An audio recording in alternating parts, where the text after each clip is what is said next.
Classroom of the Elite saison 2 a souffert d'énormes problèmes de production. Ce n'est un secret pour personne, on était tous hype comme des dingues à l'annonce de cette suite que pour la plupart nous ne pensions plus possible. Soi-disant interview de l'auteur ou de full random te disant « Gna gna, l'anime a pris trop de liberté, donc pas possible de faire de suite ». Eh ben vous aviez tort, voilà. Une saison 2 puis une saison 3 annoncée à la suite, l'une venant de se terminer et l'autre qui débutera en 2023. Kadokawa a du pain sur la planche, ou plutôt le studio Lerche, si tenté de croire qu'ils ont vraiment bossé sur cette saison 2, va avoir du pain sur la planche. Alors pour revenir à nos moutons, cette saison 2, on n'aurait pas pu imaginer une seule seconde quel désastre ça aurait pu être. Ne mentez pas à sérieux. Plan recopié sur la saison 1 mais sans compositing, animation voire même plan fixe complètement foiré, personnages qui ne se ressemblent même pas eux-mêmes, et un épisode 12 contenant 20 directeurs d'animation. Quoi, mais attendez, c'est pas censé être une série d'action shonen avec des super pouvoirs, donc comment c'est possible, sérieux? Comment un épisode contenant si peu d'animation d'action peut avoir autant donné de mal au staff? Avouons-le, c'est absolument aberrant que beaucoup acceptent gentiment cette qualité en tout état de cause. Et je ne parle pas du casu, qui n'y connaît rien en animation. Non, je parle des soi-disant connaisseurs du sujet et qui osent quand même te faire des threads pour t'expliquer à quel point c'était bien, alors que le staff en réalité a roté du sang pour produire chaque épisode depuis le début. La situation ne pourrait pas être pire, vous allez me dire. Eh ben j'en suis pas si sûr. Ils ont quand même une saison 3 à produire en peu de temps pour l'année prochaine, et ce n'est sûrement pas avec 6 personnes pour un seul scénario, 5 pour un storyboard, et 20 directeurs d'animation tellement il y a de corrections à faire que ça va corriger le tir. Ce n'est pas normal, il faut arrêter de trouver ça banal et de surtout banaliser ce genre d'épisode, ça me sort par les yeux. Dans un autre domaine, je croirais voir les ingrats de chez la Toei se plaindre d'un bon, voire très bon épisode de One Piece pour des choses insignifiantes. Mais au-delà de ça, certains osent trouver Classroom of the Elite bien. Y a pas un problème quelque part là, les gars? Franchement, c'est aberrant, j'ai pas les mots. Sincèrement, j'ai pas les mots pour exprimer ça. Bref, c'était un petit coup de gueule perso. Évidemment que cette série n'a pas tout perdu, malgré les remarques toujours aussi pertinentes des lecteurs du light novel sur les changements de scène, machin truc, voilà, vous les connaissez maintenant, hein, les connaisseurs de l'œuvre originale qui passent leur temps à se plaindre de « Oui, mais ça se passe là, pas comme ça dans le light novel, ou ça se passe pas dans cet endroit-là », on s'en fout. C'est pas le problème.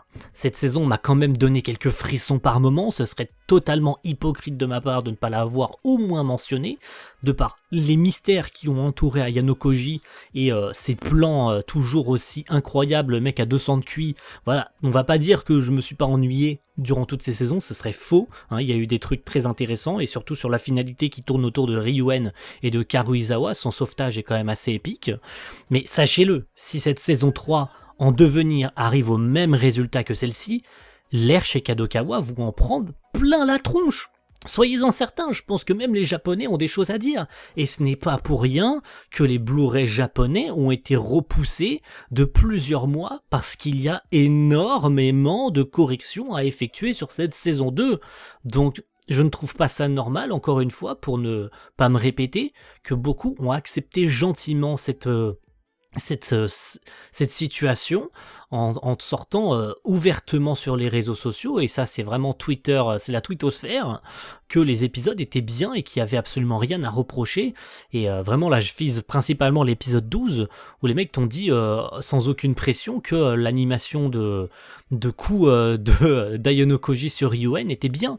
Non, en 2022, on est capable de faire bien mieux, et les 20 directeurs d'animation n'y sont pas pour rien. C'est juste frustrant et énervant de voir des gens normaliser ça en mode c'est normal, l'épisode il était cool, moi je l'ai trouvé bien. Non. Enfin, oui, vous avez le droit de le trouver bien, mais les gars, il y a des choses à comprendre et à ne pas comprendre. Maintenant, si vous avez en face de vos yeux le staff qui vous dit on en a chié nos grands morts, et vous osez quand même dire que les épisodes étaient bien, là par contre on peut plus rien faire pour vous. Mais voilà, c'est pour ça que je m'en prends pas au casu, je m'en prends pas aux gens qui n'y connaissent rien, je me prends principalement à ceux qui sont conscients de l'état de la production mais qui osent quand même te faire des threads en mode regardez cette saison était bien, hein, alors que la plupart des comptes relayant la série t'ont dit à quel point c'était catastrophique. Donc au bout d'un moment, faut ouvrir les yeux, faut voir plus loin que le bout de son nez, faut voir plus loin que ce que les épisodes te montrent, faut voir plus loin que Jean-Michel qui regarde ses épisodes et se contente de regarder ses épisodes au lieu de savoir les méthodes de production d'un animé, alors que derrière leur écran, derrière plein de gens y travaillent, Et plein de gens rodent du sang chaque semaine pour produire un épisode qui derrière ne sera absolument pas à la hauteur de ce qu'ils voulaient faire à la base. Parce que Kadokawa, parce que les producteurs leur chient à la gueule, tout simplement. Donc au bout d'un moment, merde, voilà, j'en ai marre. J'en ai marre, il fallait que je le dise.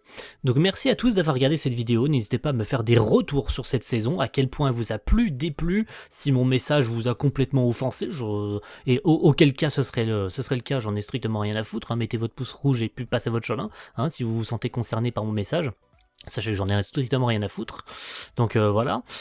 Et évidemment, me donner votre avis pour ceux qui sont assez consciencieux et qui aiment bien de faire des petits messages en commentaire constructifs. Voilà. Sur ce, je vous dis à la prochaine pour une prochaine vidéo. Ciao tout le monde. Bye.